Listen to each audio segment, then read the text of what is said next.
Hey y'all, my name is Stanley, and today I want to talk about a camera that I feel like still deserves to be in the running for a camera that I would consider for 2026. And it's going to be the A1 II. Today I want to talk about the Sony A1 II. It's a camera that I've been using lately, and before you tell me, hey listen, why would I put a really expensive camera on this list as a consideration when all these cheaper cameras can do the same if not better? Well, stick around, we're going to get into that, and if you have any questions, put them down below. All right, so let's begin with my favorite topic, and that's going to be photography. Before I begin, I just want to say I am one of those people that agree with many that say that image quality has peaked. So really doesn't matter what camera you get in 2026. I mean, I'm saying that regardless of brand, you're going to get a good image. So I just want to start with that because this section is going to start feeling shorter and shorter for many cameras that I get to review because image quality is just freaking awesome. So TLDR, wait, I don't know if that's, long story short, photos are fantastic on this camera too, but yeah, let's dive into this. I want to get into my favorite photo feature that this camera provides that I don't think many cameras provide. This thing's a 50 megapixel sensor, you know, in competition with things like the R5 Mark II, which I believe is 45, the Z8, which I know nothing about, the S1R2, you know, we got a ton of cameras in this range, and even the new A7R6, which I think has 66 or somewhere in that in terms of the megapixel range. But all that being said, the feature that I want to talk to you about today is one that helps me when I don't want to use all the megapixels of my camera. Now, I can't remember all the modes, but I'm going to put it on the screen in a bit. This camera actually allows you to, yes, take photos in uncompressed RAW, but then there are other RAW flavors that allow you to lower the megapixel count and not have to use the full resolution of the sensor without cropping your image in.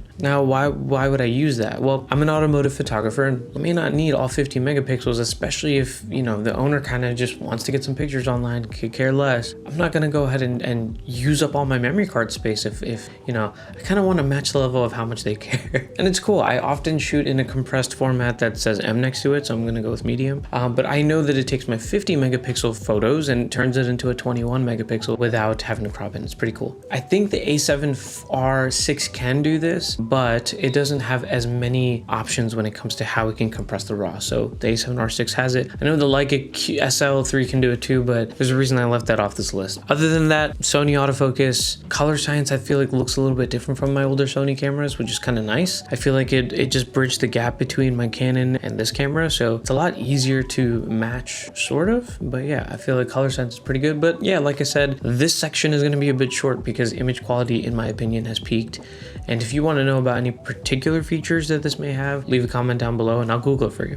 All right, let's talk video. And you know, same disclaimer, all cameras do great. And that's kind of true these days, but yeah. Today I want to specifically concentrate on A7R6 versus A1 II when it comes to video, because that right there is a decision I've had to make recently, like I just made it like yesterday. And that's because, you know, new gear comes out, I'm excited. So the A7R6 came out this year and the A1 II came out in 2024. So why are we comparing these two cameras when clearly one is newer than the other? Well, I remember when the A7R6, that's gonna kill me, came out, I remember thinking to myself, did they just completely screw out the flagship camera? Because that's kind of crazy. But as I did the research, I found out that no, it doesn't seem like they have. The number one feature that really caught my eye when it came to the A7R6 was the dual gain output. The part where it can take the low base ISO and the high base ISO, if that's what it's called, and put them together to create a very clean image, especially in the shadows. It's something my A1 II didn't have, and I was like, what the heck? But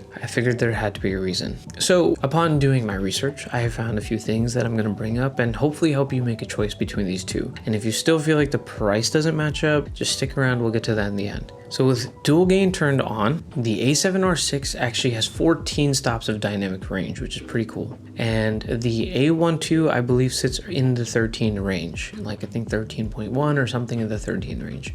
So right off the rip, dual gain on, the A7R6 has better dynamic range. But when you have dual gain on, the rolling shutter actually doubles. And so you have better dynamic range, but you have worse rolling shutter performance in comparison to the A1 II. Now, if you turn dual gain off, the dynamic range actually falls into the 12 range. I think it's like 12.7. It's pretty good, but it's in that 12 range. And the rolling shutter actually beats the A1 II. It's actually better than the A1 II. And so you're in a weird spot, or at least I was when I was doing this research, right? You have this fantastic feature, the dual gain, that when you turn it on, you get a lot of dynamic range, but worse rolling shutter shutter performance than the A1 II, but you have this A1 II that is a consistent 13 stops of dynamic range through and through, and you get solid rolling shutter performance all the way through. And so yeah, that's kind of where I landed in terms of why I ended up picking the A1 II. I love the dual gain idea. The S1 II created the best footage I've ever recorded, and I pretty much kept the dual gain feature on that camera on the entire time. The one thing I did not like about that camera is dual gain performance. I guess any camera would have this problem. I'm curious about the FX5. You can see the smear that the video would create when I was panning, whether I was in a museum or if I was just out and about. That's something that I just haven't faced with the A1 II. And when it came down to it, I want as close to global shutter as I can get, because I had a red Komodo, and just being able to match that, I would prefer the look that it provided, because let's be real, the FX3, the camera that everyone loved, did not have the dual gain, and it also did not have 14 stops of dynamic range. And that camera, I would argue, is still loved to this day. So I asked myself, I was like, do I really need this feature? It sounds great, it's extremely attractive, and it's also nice to have 60 semi megapixels when it comes to photography. But in the end of the day, it came down to, I prefer to have this like middle ground where it's 13 stops of dynamic range, really solid rolling shutter performance. Oh, and I guess one other perk that it has that the A7R6 does not have is that it could shoot 16-bit RAW if you connect it to an Atomos monitor. So now you have 16-bit RAW with really good dynamic range and really good shutter performance. If you ever needed a cinematic beast, this thing's got it all. Also, I'm filming on the A1 II right now, and I love just being able to connect it to this monitor and control app. I got false color, I got focus mapping, zebras, all these tools wirelessly connected. Like, both cameras can do that. So that's a kudos to both cameras, really. But yeah. Okay, so I know that price-wise, these cameras couldn't be far enough from each other. The A7R6 is around $4,600. I've seen it used for about $42, and the A1 II is like in the $6,000-$7,000 range. It's kind of crazy. But the other day I was actually looking into adding another A1 II into my kit. Went on eBay and I hit the sold items because I wanted to see what these items were going for. And lo and behold, I'm seeing a bunch of units sell between $4,200 to $4,600 used.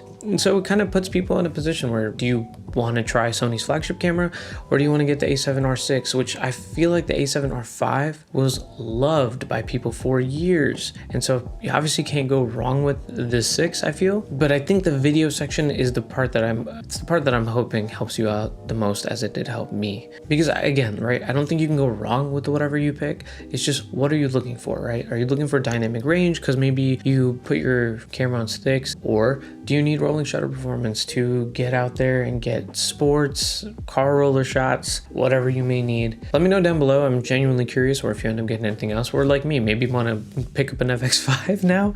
But yeah, I'm excited to hearing about what y'all think. But I just wanted to make this video because I think with the prices being where they are, the A1 II, in my opinion, is something that I feel like is still worth talking about in 2026. So yeah, that's my take. I'm excited to hear about what y'all think, and I'm looking forward to it down below. I look forward to seeing you on the next one. Have a good one.